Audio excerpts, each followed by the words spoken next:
হর মহাদেব। গুরু দ্রোণাচার্যের বধ থেকে আমি এটাই শিক্ষা নিয়েছি যে কোনো সম্পর্কে, কোনো ব্যবসায় কিংবা কোনো বন্ধুত্বে কোনো কথা সম্পূর্ণ না শুনে বা না জানার চেষ্টা করে যদি আবেগের বশে বড় কোনো সিদ্ধান্ত নেওয়া হয়, তাহলে এতে আমাদেরই সবথেকে বড় ক্ষতিটা হতে পারে। কিভাবে? কুরুক্ষেত্রের যুদ্ধে গুরু দ্রোণাচার্য সম্পূর্ণ মনোযোগ দিয়ে, সম্পূর্ণ শক্তি দিয়ে যুদ্ধ করছিলেন, যার কারণে যেই তার সাথে যুদ্ধে জড়াচ্ছে না কেন, তারই হয় মৃত্যু হচ্ছে, নয়তো সে পরাজিত হচ্ছে। তো এই বিষয়টা ভগবান শ্রীকৃষ্ণও খেয়াল করেন যে গুরু দ্রোণাচার্য যদি এভাবেই যুদ্ধ করতে থাকেন, তাহলে পাণ্ডবদের সমস্ত সৈন্য মারা যাবে বা সমস্ত সৈন্যকে তিনি ধ্বংস করে ফেলবেন।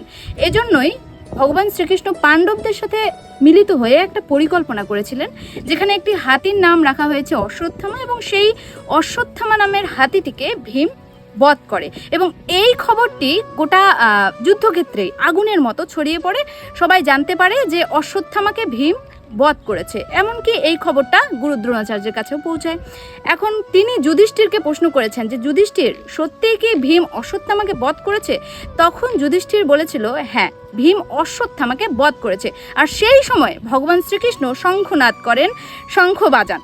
আর যার কারণে ভগবান শ্রীকৃষ্ণের এই শঙ্খের শব্দের কারণে যুধিষ্ঠির আরেকটা কথা বলেছিল যে ভীম যেই অশ্বত্থামাকে মেরেছে বা বধ করেছে সেটা একটা হাতি ছিল।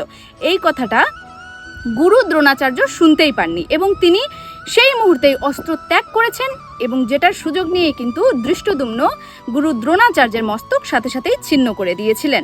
তো এখান থেকে দেখুন যে গুরু দ্রোণাচার্য যদি সম্পূর্ণ কথাটা জানার চেষ্টা করত এবং সম্পূর্ণ কথাটা শুনতো, তাহলে কিন্তু তাকে মরতে হতো না। এখান থেকে আমরা এটাই শিক্ষা লাভ করতে পারি যে কোনো সম্পর্কে, যে কোনো সম্পর্কেই হোক না কেন, যখন কোনো কথা আমরা শুনবো দৈনন্দিন জীবনে, সেই কথাটা যেন সম্পূর্ণভাবে শুনি বা জানার চেষ্টা করি। যদি আমরা সম্পূর্ণ না শুনে আবেগের বশে কোনো ডিসিশন নেই, অনেক বড় সিদ্ধান্ত নেই, এতে কিন্তু সবথেকে বড় ক্ষতিটা আমাদের নিজেদের হবে, অন্য কারণ নয়। হর হর মহাদেব।